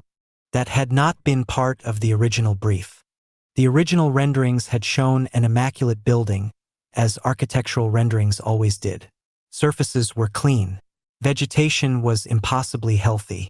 People wandered through the public spaces looking as though nobody had ever spilled coffee. The actual building was already refusing the fantasy. Construction dust settled everywhere. Workers marked surfaces with pencils. A tool left a scratch. Someone leaned a ladder against a wall. A child had already managed to leave a handprint in a section of material that was still curing. The architect was horrified. The materials engineer was delighted. Now we'll know how it ages. The architect stared at her. It's a handprint. Exactly. Daniel intervened before the argument became philosophical. Leave it. The architect looked at him. Seriously? Yes. It won't match the finish. It isn't supposed to. The architect sighed. You're going to make my life difficult. I've heard that before. She smiled despite herself. The handprint remained. The idea of maintenance had begun changing the building more profoundly than any aesthetic decision. The first maintenance galleries were taking shape behind the public areas. They were wide enough for technicians to work without squeezing themselves between pipes. Inspection doors were deliberately oversized. Components that would eventually require replacement had been positioned so they could be removed without dismantling adjacent systems. The maintenance guild had insisted on this. They had a simple argument. Buildings failed. Not because buildings were badly designed. Because buildings aged. Seals deteriorated. Motors wore out. Pumps accumulated mineral deposits. Filters clogged. Sensors failed. Software became obsolete. Materials changed. People changed. The building therefore needed to assume failure rather than pretend it would avoid it. Daniel had begun repeating that principle whenever someone proposed hiding a technical system behind a finished surface. If we can't get to it, we don't own it. The phrase had caught on. Soon it appeared in the maintenance documentation. Then someone engraved it onto a workshop wall. Daniel didn't remember approving that. He left it there. The food systems were undergoing their own transformation. The original agricultural plan had been ambitious but conventional. Stacked aeroponic production, controlled lighting, nutrient recycling, and high-efficiency water management. The growers had begun dismantling parts of the plan. Not because it didn't work, because it worked too narrowly. They wanted redundancy, different crops, different growing conditions. some high-yield systems, some slower systems, some experimental areas, some plants that were valuable for nutrition, others that were valuable because they were difficult to grow. One grower explained it to Daniel while walking him through the temporary agricultural laboratory. If we optimize the whole system for maximum production, we create one big machine. And machines are excellent until the assumptions change. Daniel looked at the plants. What do you want? A garden that happens to be extremely productive. He smiled. That's harder. Yes. Do it. She laughed. You make decisions very quickly when you don't have to calculate the consequences. I trust people who do. The first experimental aquaculture unit remained small. It had not yet become the elaborate vertical migration system the children imagined. The engineers were proceeding slowly. They had discovered problems with temperature gradients, oxygen levels, and maintenance access. The translucent tubing needed to be cleaned without destroying the biological balance of the system. The current had to be strong enough to create meaningful exercise for the fish without turning migration into exhaustion. The children didn't care about any of that. They cared about one thing. The fish were moving. Every afternoon they came to watch. The system had become a gathering point. Parents stood behind them. Visitors stopped. Workers paused during breaks. Someone eventually installed a small bench. Daniel removed it. The children complained. He explained that the space was supposed to remain open. The next day someone built a low, curved biocrete wall nearby. Daniel left it. People sat on it anyway. He began to understand that the distinction between furniture and architecture was becoming less useful in the treehouse. The building itself was becoming something people could occupy in different ways. One afternoon, Matteo asked the aquatic engineer a question that caused an entirely new problem. If the fish swim up, do they get stronger? The engineer hesitated. Some probably will. Can you measure it? Maybe. Then measure it. The engineer looked toward Daniel. Daniel raised both hands. Don't look at me. The engineer laughed. But the question stayed with her. By the following week, the prototype had additional sensors. The system could measure how much time individual fish spent in the migration channel, how they responded to different current conditions, and how their movement changed over time. The engineers were careful not to turn the system into a contest. The children did anyway. They started giving the fish names.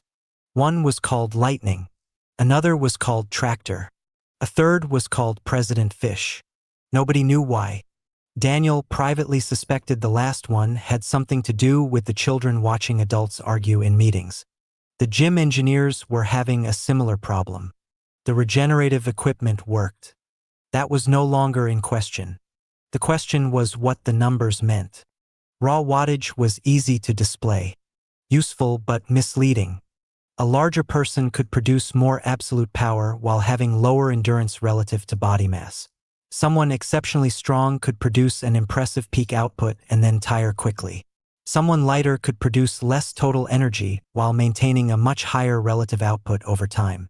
The engineers began developing several measurements. Peak power, sustained power, total recovered energy, energy per kilogram, recovery rate.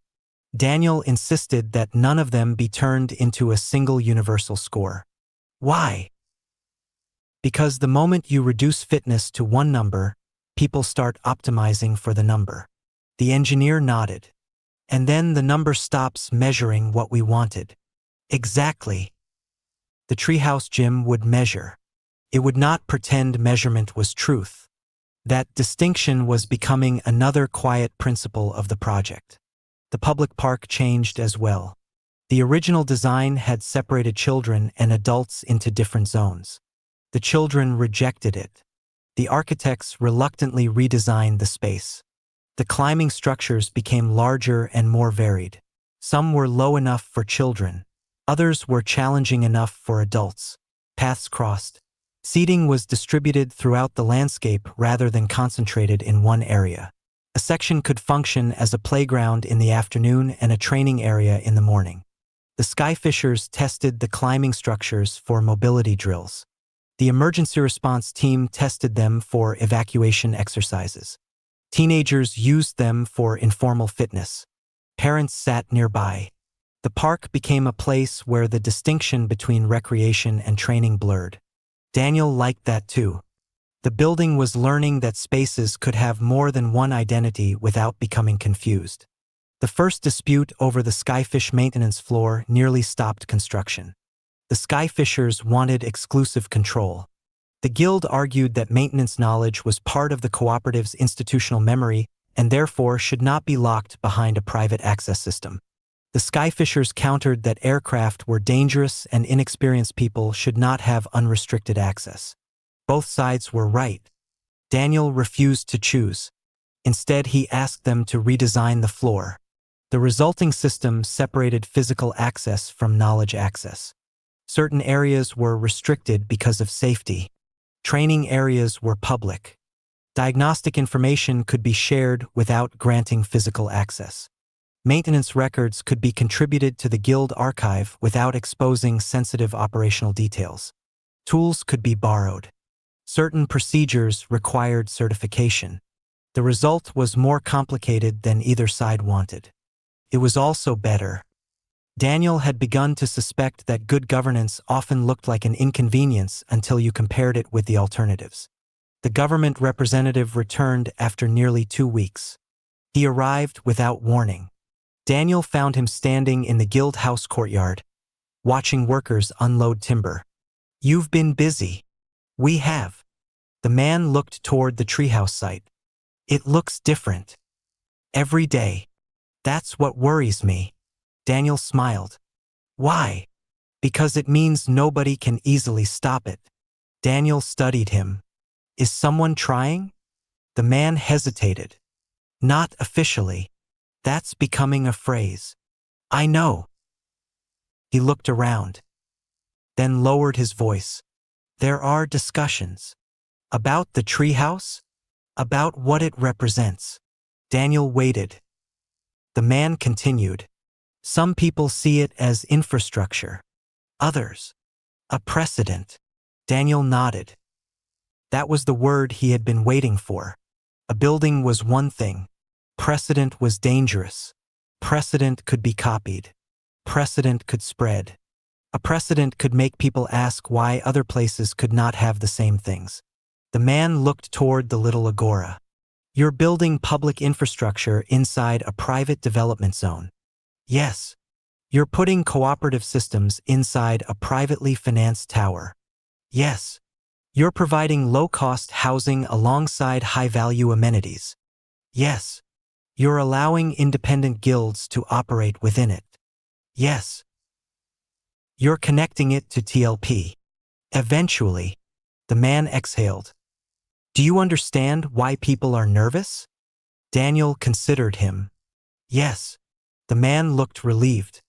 Then Daniel added, "I'm not sure I care." The relief disappeared. The government representative laughed despite himself. "That's exactly the answer I was afraid of." Daniel gestured toward the construction. "You came here because you wanted me to care?" "No." "Then why?" The man looked at the unfinished building. "Because there are people who think the treehouse should be made less useful." Daniel's expression hardened. "Why?" "Because useful infrastructure creates expectations." "Whose expectations?" "Everyone's." Daniel looked at him. "Then maybe that's the point." The man shook his head. "You don't understand how governments work." "Neither do governments."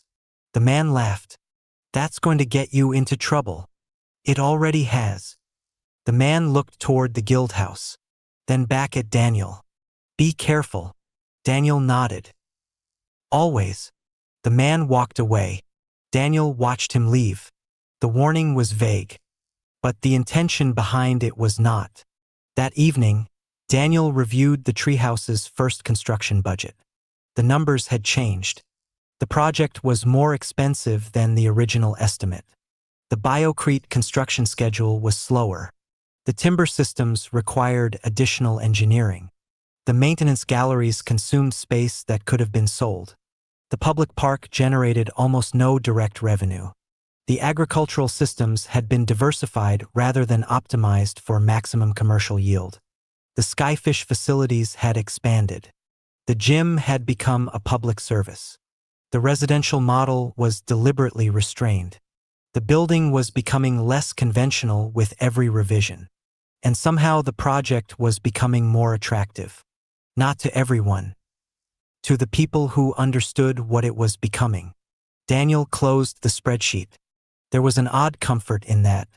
A project did not need universal approval. It needed enough people willing to make it real. The next morning, the first permanent timber beam was lifted into place. Workers secured it above the lower atrium. The beam was massive. This grain was visible. The engineers checked the connection. The architect checked the alignment. The maintenance team checked access. The safety officer checked everything twice. Daniel stood below.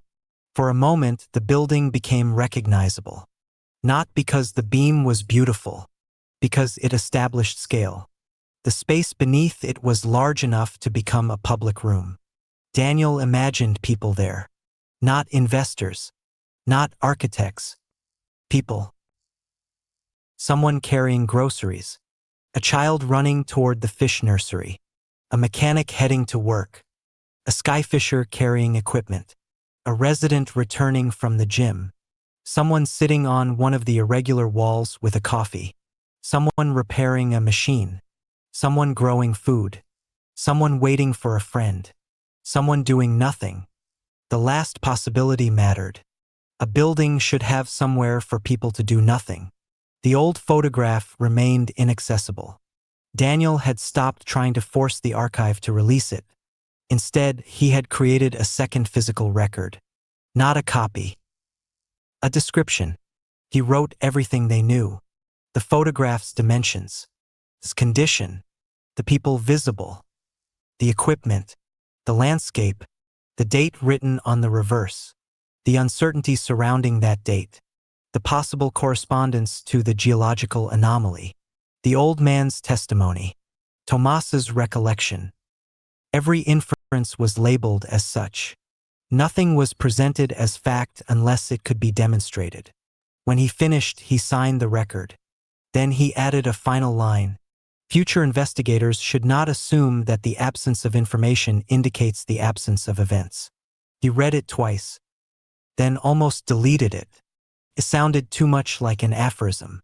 Instead, he kept it because it was an instruction, not a prophecy. That distinction mattered. The following day, the archive returned the photograph. No explanation. The file simply appeared in its original location. The metadata showed no modification. The reclassification was gone. Daniel called Vasper. She came immediately. They stared at the file. What happened? I don't know. Did someone change it? No. Then why is it back? Daniel looked at the timestamp. The restoration had occurred at 3:17 in the morning. He checked the guild house access logs. Nobody had entered the archive room. He checked the network. No external connection. He checked the local authorization records. Nothing. Vasper looked at him. Do we investigate? Daniel nodded. Yes. How? First, we document it. She smiled. Of course. They created the record. Then Daniel opened the photograph. For the first time since the archive incident, he looked closely at the man standing behind the technicians. He zoomed in. Something had changed. Not in the photograph. In his understanding of it. The man was not merely looking toward something outside the frame. His right hand was raised slightly. 2 fingers extended. Not waving. Pointing. Daniel followed the direction. The gesture aligned with the edge of the clearing. Toward a low section of vegetation. Toward the place where, decades later, the Treehouse Foundation had been planned. Daniel stared at the image. Vasper leaned closer. Is that what I think it is? I don't know. He's pointing. Yes. At the future building. Daniel looked at her. There wasn't a future building. She shook her head. No. He looked back at the photograph. That was the problem. The man could not have been pointing at the treehouse. He could only have been pointing at something that had occupied the same location. Something else. Something that had been there before them. Something the photograph had captured without explaining. Daniel closed the image. Outside, construction continued. The timber beam was already supporting its first load. Workers were preparing the next section. The little agora was filling with people. The fish prototype was circulating its cool water. The guild house was recording everything. And beneath the ground, whatever had once existed there remained beyond their reach. For now, the treehouse had enough work above it to keep everyone occupied. That was probably fortunate, because the deeper they built, the clearer it was becoming that the story beneath the district had not begun with them. They had simply become the first people in a long time to build something capable of listening.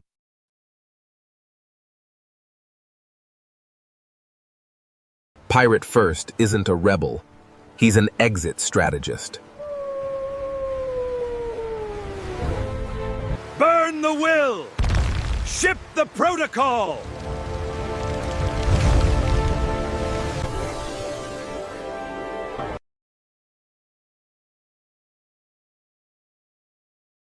Sovereign by design.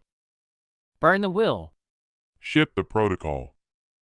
MXTM aka Pirate 1 or VJ Tsunami X. April 30th, 2026.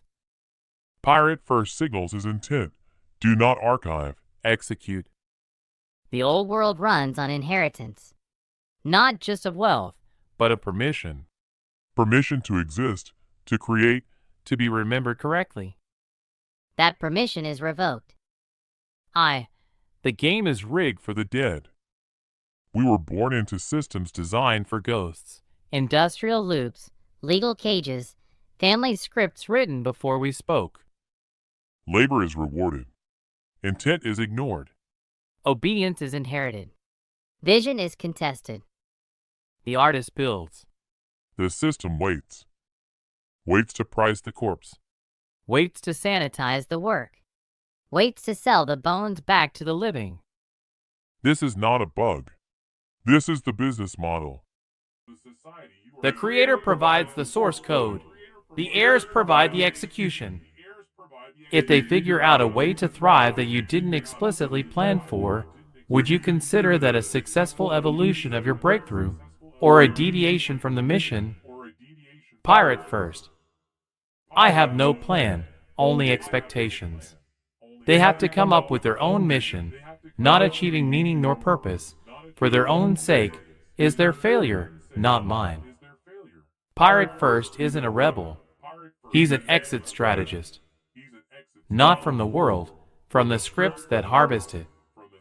While they wait to price your silence, build something they can't liquidate. A life is not a story. It's infrastructure. Control your keys. Distribute your legacy. Remove the single points of failure. No gatekeepers. No heirs by default. No posthumous theft. Just protocol. Burn the will. Ship the protocol. Links to the revelation of the MXTM method. https://gemini.google.com/share/C8700 https://chatgpt.com/share/69F3505-98108-8388-8D63-378B7B6201B. Thanks for reading MXTM's newsletter. Subscribe for free to receive new posts and support my work with BTC. Send it to 1NDHXMPFZJVMXSBPQBRWALUC5BAKANFU6 or with fiat at paypal.me/MartinChartrand. Structure layers are now operational across the Tulum Sustainable Development Zone. Despite minor data corruption regarding land narrative, the impact report remains positive.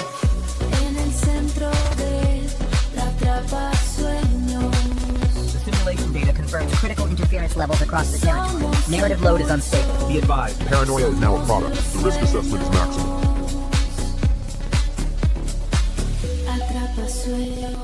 Remain sovereign amid the noise.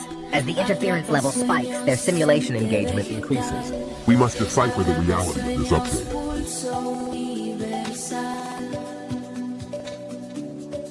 Attention. Signal integrity is failing. we have 4% uptime before the broadcast load collapses. Decipher the transmission and act immediately.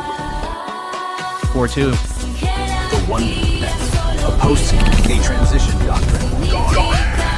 A post-scarcity secession doctrine. Martin Chartrand. Subscribe. Short post. They built a system that profits when you're gone. So don't leave them anything to inherit. Build what can't be owned. Ship what can't be seized. Pirate first. I mean, Hashtag. we all use the same tech infrastructure now. Exactly. And we are just replacing the old cognitive hierarchy of human managers with a new, much less transparent hierarchy of algorithmic filtering. If a redundant worker is told, hey, your life's meaning will now be negotiated by a black box AI in the shadow of a billionaire's real estate project, they aren't going to see a metabolic center for future validation. They are going to see a gilded cage. Hashtag pirate first. Hashtag MXTM. Hashtag sovereign stack. Hashtag build in public. Hashtag decentralization. Hashtag exit the system. Hashtag protocol not people. Hashtag digital sovereignty. Hashtag future of work. Hashtag creator economy. Hashtag cryptoculture. Hashtag seasteading. Hashtag AI revolution. Hashtag post scarcity. Hashtag on your keys. Hashtag think different. Discussion about this episode. Comments. Res tax. Recent episodes. Hyperreality races to lose. Hyperreality is infrastructure. Marcado. Reclamado. Reperpuesto. Marked. Reclaimed. Repurposed. Primer. Super Earth. Age of the Apes A series by Pirate First. Super Earth Age of the Apes. Roster. Apex/Cenote set interrupted. Super Earth. Age of the Apes teaser. Introduction. The 1% plus debate. They control the narrative now, hiding deep within the anomaly. But the story is the territory, and soon... A hidden longevity civilization beneath the Grand Mayan aquifer seeds, a successor species engineered for extreme worlds. Every system failed at night, so we built with bone and mind. We chose not to return. So we built, you can follow the flame, or remain what you were.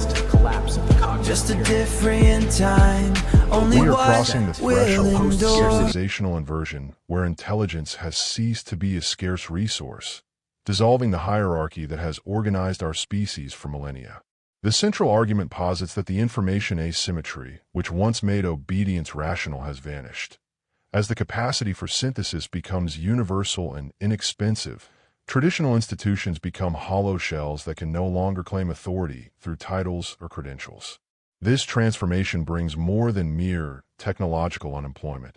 It signals the structural extinction of the professional role. Proof of The current personhood, wave of the high stakes of OpenAI's post-anonymous social network. The human dividend, why your identity is the new global currency. Conclusion at the end of the anonymous web. As we stand in late January 2026, OpenAI's humans-only network remains a tantalizing, yet polarizing, leaked blueprint.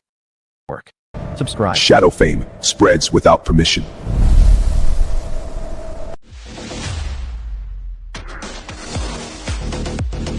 X-Prize. Start building, man. Marked. Reclaimed. Repurposed.